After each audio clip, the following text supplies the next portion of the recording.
my fellow programming engineers. Welcome back once more to this drives course or frequency variator course. And for today, I'm going to explain to you in general what an induction motor is and how it works.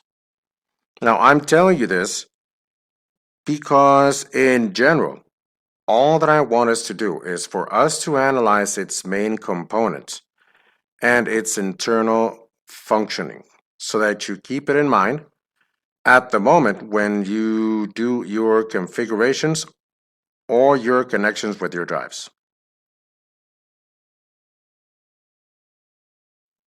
I'm not going to work that hard in this section because really what we are interested in is drives. Okay?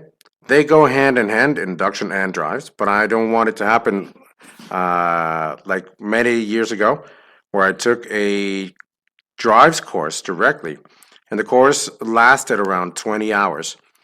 And most of the time, they were just telling us the induction motors, what they were. I'm paying for a drives course, not an induction motor course. That's a different type of course, okay?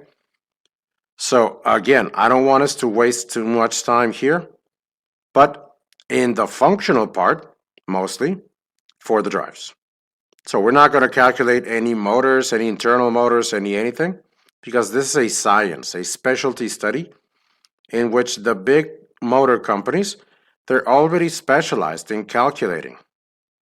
They already know by default what their coils are, how many coils they have to, or they need to have their tri-phase motor. And depending on the wiring is the potency that they're going to generate. So this has already been calculated by big companies. So it would be of no good that I stop and give you a detailed course.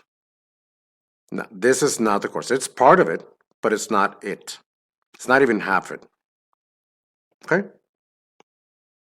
Now let's understand this a little bit better. Our induction motor, how it works, but mainly, why is it so important in our industries? Okay, so an induction motor basically works like this. Okay? We have the hull, we have the shaft. But now, why is it so important and so common? If we don't have an induction motor, we wouldn't be able to move a conveyor belt. What type of conveyor belt? Whichever you wish. Food industry, pharmaceutical, even for your tortilla maker. They all need an induction motor. And that belt needs a motor. So here we have an image in which we already have adapted it to a reducer. Okay, a reducer is a device which helps us amplify the torque. The bigger the torque, the lesser the speed, which is what I'm going to be talking to you about later. And it is connected to its drive. Here it has its control table, control chart, but internally it needs to have its drive system or its frequency drive, frequency variator. Now, if you notice, basically all the industry have at least one conveyor belt if you're automating or if it's semi-automatic. If you wish to add pieces on something that you want to transport from point A to point B, you need an induction motor. So a pretty important induction is the conveyors or its conveyor belts. Whatever style, accumulators, inclined, straight, curved. All conveyor belts need at least an induction motor. Now, what other applications do we have here? Well, we have our fans, our industrial fans, okay? We also have our pumps. The industrial fans, or they could also be industrial extractors. And they would be those devices which would help us in many other areas. Okay? But they are industrialized because they are huge. and they generally need to work at least 5 hours a day. Sometimes they work for 24 hours continuously, but maybe because, let's suppose that the company, I'm going to be, let's set as an example, an extinguisher. If you've never been to an extinguisher plant, I'm going to tell you about it. It's all dust, and it could even be toxic if it's not correctly controlled.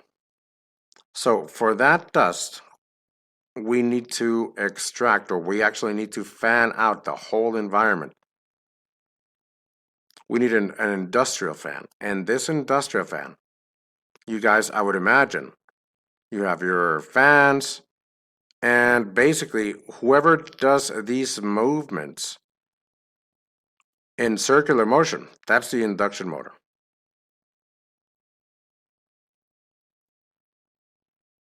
So all this together, this is the application part. However, the brain and whoever is in charge of moving this is our induction motor. For our pumps part, we use this for many industrial parts, whether it is to recirculate our refrigeration system or to use water or certain liquids constantly so that they can run their combinations for different liquid products. And that's what our pumps are for. There's many pumps in the industry. It's also an application which is pretty common. And this is who runs all these movements for everything that is our liquid for our shaft. So here, for example, our shaft for our motor reducer is in charge of moving all of the conveyor belt continuously. So the shaft for our industrial fan is the one that makes all of these, all this system to turn continuously. So the shaft is the device which helps me to exert a force, whether input or output of a liquid. The compressors for the other application, this is for a different refrigeration system, but for air, which are bigger systems. So if we wish to get air based on mechanical movement for the shaft, then in this case, we need our induction motor. Okay? This is, for example, in this image, for this image, is a refrigeration system. Here we actually have its screen and everything, and we can control this through a drive. Now, who exerts all the refrigeration part? It's induction motor shaft. For industrial elevators or industrial forklifts, which go from one place to the other vertically, how do you think they work? There's certain elevators that are for people, but I'm not talking about these ones because there's many different ways to go up or down in an elevator mechanically. For example, depending on the company, they use pistons, pneumatic pistons. Or also, some of them, what they do is they use induction motors for people. But generally, industrial elevators use a huge motor, which are capable of supporting the load. Now, what do you guys think that is the movement is centered in the elevators? These are centered in pulleys. And all these pulleys on the top part are coupled directly to the shaft in our motor, for our induction motor. So that's why we have the importance of knowing about drives.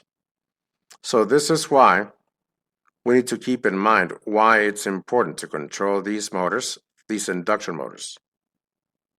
Now, all these applications, which I'm already telling you about, these are controlled with the drive.